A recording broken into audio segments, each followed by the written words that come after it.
Bonjour tout le monde, c'est Natacha. J'espère que vous allez bien ce matin. On est le 23 novembre 2019 et là je me prépare pour ma compétition. C'est la première de l'année. J'ai calculé ça tout à l'heure puis je me suis rendu compte que c'était ma quatrième saison, le début de ma quatrième saison, donc c'est pas si pire. Et en fait, c'est marrant parce que j'ai un petit rituel. Comme là, vous me voyez, je suis en train de... J'avais pas le temps là aujourd'hui, donc je vous filme en train de... Ben, je me filme plutôt en train de repasser mon Dubuck. Je pense que c'est le seul temps que je fais du repassage. Et c'est comme un rituel. C'est drôle, hein? On se rend pas compte que les sportifs ont ri un peu d'eux. Hein? Ils sont là avec leur rituel, puis que si ça se passe pas avant, c'est très superstitieux. Puis finalement, depuis que je fais de la compétition, je me rends compte que c'est vrai. Tu sais, je fais toujours la même chose. C'est comme... C'est comme si, parce que la première fois, ben, c'est notre ego, hein, on a besoin toujours, c'est un peu comme quand on va dans une pièce ou dans une salle de cours ou de réunion, on se met toujours à la même place. Et ça, c'est le principe de l'ego, de notre instinct de survie. Donc, ça doit être en rapport avec sûrement le cerveau reptilien, ou, mais là j'avance ça, j'ai aucune je veux dire, scientifiquement, je n'ai pas la preuve de, mais je suppose que c'est ça, que ça doit être notre instinct, qui, parce qu'on est allé s'asseoir à cette chaise-là, on a survécu. Donc, quand on retourne au même endroit pour la même circonstance, bien, on a survécu, on se met où? On se met à la même place. Si on change, on est déstabilisé. C'est marrant, hein? Alors, j'imagine que ça doit être la même chose quand on fait de la compétition et puis que on a des dispersions à savoir la première fois, ça a fonctionné. Donc, bon, je repasse aussi parce que c'est quand même le respect des arts martiaux où notre Dubuck doit être toujours propre. Aujourd'hui, on ne le fait plus lors de nos entraînements, là, parce qu'avant, il fallait toujours qu'on repasse le Dubuck pour l'entraînement et tout. Mais là, maintenant, moi, je le fais pour la compétition. C'est comme une forme de respect puis de méditation aussi. Là, j'avoue que je fais pas ma méditation parce que je vous parle, mais c'est correct. Là, il est à peu près 10-11 heures du matin. J'ai pas de... Normalement, ma catégorie commence à 4h15 en montant. D'accord? Je suis 35 ans et plus. Et peut-être que vous devez vous demander pourquoi elle fait Hey la vieille, pourquoi tu fais de la compétition? T'sais? Parce que j'ai quand même 51 ans, hein? Et je fais de la compétition de taekwondo, puis de la compétition de taekwondo, c'est juste des jeunes. Je pense que la plus vieille doit avoir 28, 20, même pas, tu sais. Surtout ceinture noire ben, dans le récréatif. Parce que quand les jeunes deviennent ceinture noire en récréatif, si on fait de la compétition, et qui sont aptes à faire de la compétition, ils vont dans le côté élite, qui est là, une catégorie beaucoup plus... je dirais, c'est quoi à la tête. Puis là, vraiment, là, moi, je m'en vais pour m'amuser. Hein? Puis, et je suis consciente que, bon, je suis pas là, je représente pas l'avenir du taekwondo, puis de la compétition, puis, tu sais, j'en suis consciente, là. Et même encore, c'est sûr que je veux gagner. Question d'orgueil, question de fierté, question aussi de réussite. Mais je ne vais pas là pour gagner. Je ne vais pas là pour représenter le Canada tantôt. Je ne vais pas là parce que je fais partie de l'élite. Non, pas du tout. Pas du tout. Pourquoi je fais de la compétition? Ben, c'est marrant, hein, parce que j'ai commencé la compétition à 48 ans, 48-49. Et juste avant que je devienne ceinture noire, donc j'étais rouge barre noire quand j'ai commencé vraiment la compétition. Ou rouge, puis je suis tombée tout de suite rouge barre noire. Mais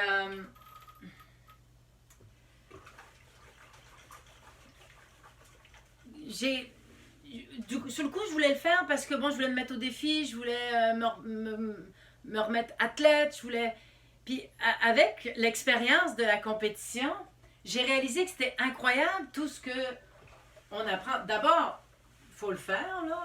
Je suis la seule. Ben là, à l'époque, je n'étais pas tête blanche, là, mais là, je suis la seule tête blanche, là. Même qu'à un moment donné, lors d'une compétition, c'était comme dans la catégorie, à un moment donné, on nous appelle pour nous mettre avec notre adversaire, et puis, tu sais, on appelle ça la division. Puis, à un moment donné, la division appelle la dame de 35 ans et plus. On était 600 à compétitionner. J'étais la seule dans la catégorie 35 ans et plus. Il faut le faire quand même, tu sais. Et en général, on me met avec des plus jeunes. Il faut juste que, comme là je suis noire, donc le maximum, c'est rouge. Une bleue barre noire, bleu barre rouge, ils ne peuvent pas me mettre avec une bleue barre rouge. Donc je peux compétitionner contre une rouge, rouge barre noire, et noire bien sûr. Mais en général, j'ai plus de noir. Ou alors c'est des gens qui reviennent à la compétition après avoir été blessés ou des choses comme ça. Mais l'année dernière, sur 9 compétitions, j'en ai fait juste 3. Il y a juste 3 où j'ai eu quelqu'un. Donc c'est un petit peu plate parce que je peux pas toujours compétitionner. Et je me prépare, je suis là. Parce qu'en quelque part, pour en revenir à le bienfait de la compétition, ce que j'ai découvert, qu'est-ce que ça faisait, c'est surtout le stress. Ma première compétition, c'était incroyable. D'abord, j'étais figée de partout. Un jour, je vais la mettre sur... je vais vous la montrer. Là, pour l'instant, je n'ai pas encore je sais pas, je suis pas encore rendue là. Mais un jour, je vais la mettre parce que vraiment, il y a eu un cheminement qui s'est fait. C'est vraiment beau de voir l'évolution. Mais je fais vraiment dur. j'ai l'air d'une guenon. En tout cas, bref, je fais vraiment dur. Mais c'est correct. Puis c'est le stress. Et puis le stress, le cardio, c'est incroyable au niveau du cardio, comment le stress vient nous... Là, j'avais plus de respiration, je veux dire, c'était incroyable. Donc, c'est la maîtrise, hein? La maîtrise de soi, beaucoup. Beaucoup. Et ce que j'ai aussi réalisé, c'est le combat, mais c'est pas le combat contre mon adversaire. C'est le combat contre moi-même. C'est là où ça devient vraiment intéressant. Parce que tout le long, avant que je me retrouve à faire le combat, bon là j'y vais, voyez-vous, je suis partante et tout, mais dès que j'arrive dans la compétition, là, à l'endroit, bon, je trouve ça cool, les jeunes sont là, on s'amuse et tout, mais là tout d'un coup je me dis, bon, qu'est-ce que je fais ici? Pourquoi je fais ça? Puis surtout, si j'ai une adversaire puis je la vois avant, là, c'est comme, bon, ok, pourquoi je suis là? T'as 50 ans, qu'est-ce que tu fais ici? Tu sais, c'est comme... Puis là, le combat avec moi-même, puis là, t'espères juste que... Bon, là, les 3/4 du temps, je sais jamais c'est qui, donc j'espère juste qu'il y a personne. Tu sais, on me lance toujours à la dernière minute si j'ai quelqu'un ou pas, parce qu'on attend toujours voir la personne va peut-être se présenter, parce que notre call est à 4 heures. Donc moi, je ne le sais pas tant et autant. S'il y a personne jusqu'à 4 heures, elle peut arriver à 4 heures. Donc, moi, je ne le sais pas. Puis tout le long, c'est comme finalement, j'espère quasiment qu'il n'y a personne, là, tu sais. Donc, je vous dirais que quand je finis mon combat, que je l'ai fait, que j'ai gagné ou pas, hein, de toute manière, les gens, que j'ai gagné ou pas, les gens me félicitent toujours. Je crois que ça allait surprendre de voir quelqu'un de mon âge faire de la compétition, là, mais bon, et des combats comme ça, là. Mais je suis surtout fière de moi d'avoir vaincu ma petite voix intérieure qui vous savez, notre voix qui nous limite constamment, là, puis que... Donc, c'est un peu ça, je dirais, c'est beaucoup. C'est toujours un peu ce combat-là, finalement, que je réussis à vaincre et que j'aime, là, tu sais, parce que je suis contente de l'avoir fait. Donc, c'est la maîtrise de soi aussi, hein, faire de la compétition. C'est aussi, bon, quand même, à 50 ans, de faire de la compétition, de me mettre en forme. Ça demande un entraînement, une discipline en dehors de la compétition. Pour me rendre là où je suis actuellement, bien, c'est sûr que ça demande de la discipline. Hein? Et ça, c'est un bon travail sur moi. Puis rendu à nos âges, là, ceux qui m'écoutent puis qui ont 50 ans en montant ou s'en vont vers la cinquantaine, c'est important de se mettre en forme. Parce que c'est le moment où on a encore assez d'énergie, les enfants viennent partir, on a encore assez d'énergie, ben là, c'est le temps de se mettre en forme. C'est pas, ben je vais attendre. Ben rendu à 60 ans, là, vous allez être toutes les muscles, toutes rachitiques, parce que, en quelque part, c'est important. C'est maintenant qu'il faut se muscler, plus que quand on avait 20 ans. Parce que si on veut continuer à aller plus loin, puis à vieillir en santé, c'est surtout ça, hein, c'est vieillir en santé. Maintenant, le temps qu'on va vieillir, ça, on le sait jamais. Mais au moins, c'est d'être en santé. C'est d'être capable de marcher, c'est d'être capable d'avancer, c'est d'être capable de monter des marches, c'est d'être capable d'avoir toute notre tête le plus possible. Ça, c'est pas toujours facile à maîtriser. Mais tu sais, c'est ça qui est important. On n'est pas forcément obligé, oh là, je vieillis, donc automatiquement, toutes oh, ben, je suis pas pour me mettre en forme, je vais me briser les os. Non, c'est pas vrai. Au contraire, il faut que nos muscles, on les fortifie pour qu'ils soutiennent nos os. Et nos os, ben, ça va avec, hein? Ça va avec la santé. Si on est là, avec énergétiquement parlant, à vouloir les brasser, là, ben, comment je pourrais dire? Moi, je crois pertinemment, j'ai lu à un moment donné que toutes nos os se régénéraient au bout de 6 ans. Ben, j'y crois, puis je veux y croire, puis je me le dis. Ma santé, à tous les matins, je me lève, puis je remercie la vie d'être en santé. Et je me dis toujours, ben, j'envoie à l'univers, je rajeunis à chaque instant, ma santé est parfaite, à chaque instant, à chaque moment, à chaque instant. À tous les niveaux, ma santé est parfaite, mon corps se régénère à chaque instant, à tous les niveaux, et je remercie la vie d'être en santé et je demande évidemment de protéger les miens à chaque instant, surtout ma fille Morgane, ainsi que mon conjoint. Avant, il y avait ma mère, mais là, elle est partie. Donc là, c'est plus, je remercie la vie à chaque instant d'être en santé. Et je le dis, je rajeunis aussi à chaque instant. Et qu'on le croit ou pas, ça va dans l'univers, ça va dans notre cerveau, ça sort, ça re-rentre. Et à un moment donné, ben, ça fait son petit bonhomme de chemin. Hein? Donc là-dessus, pour vous parler de ma compétition aujourd'hui, j'aime bien aussi me donner des défis.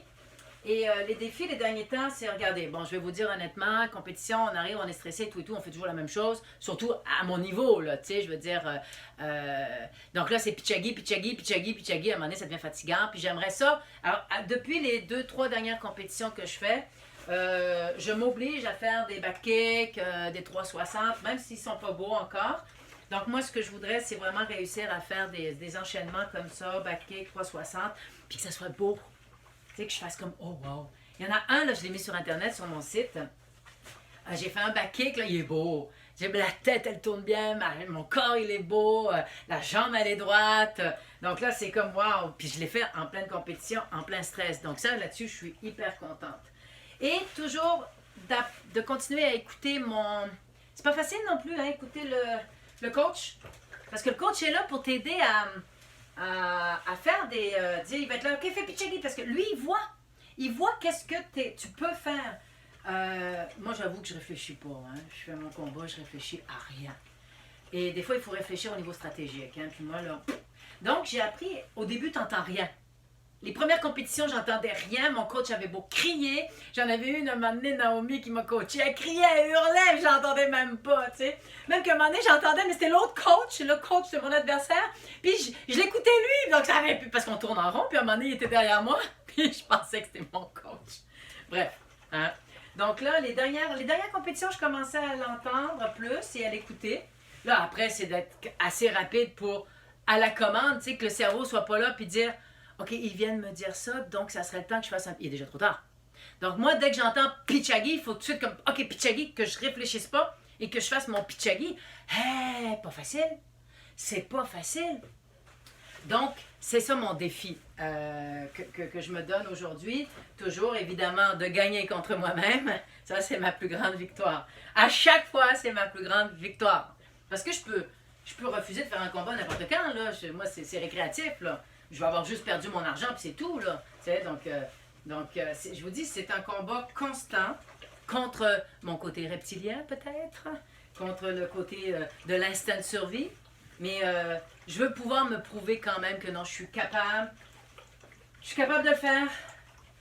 Donc là-dessus, ben, je vous quitte, je vous laisse. Il faut que je continue à me préparer. J'ai quand même réussi, tout en vous parlant, à faire mon... pas pire, parce que je suis pas trop experte en fer à repasser, malgré que c'est pas trop compliqué, là, cela va de soi. Là. Mais, donc, je vais continuer à me préparer, il faut que je me concentre. Là, c'est sûr que j'y vais beaucoup plus tôt, mais c'est pour soutenir mon partenaire Youfu, qui lui fait de la compétition, mais en Pumse. Et c'est à 1h. Donc, là-dessus, je vous laisse. Et puis, ben, je vous en redonne des nouvelles. Hein? Je vous dis comment ça s'est passé. Et puis, on se voit un autre tantôt. Bye bye.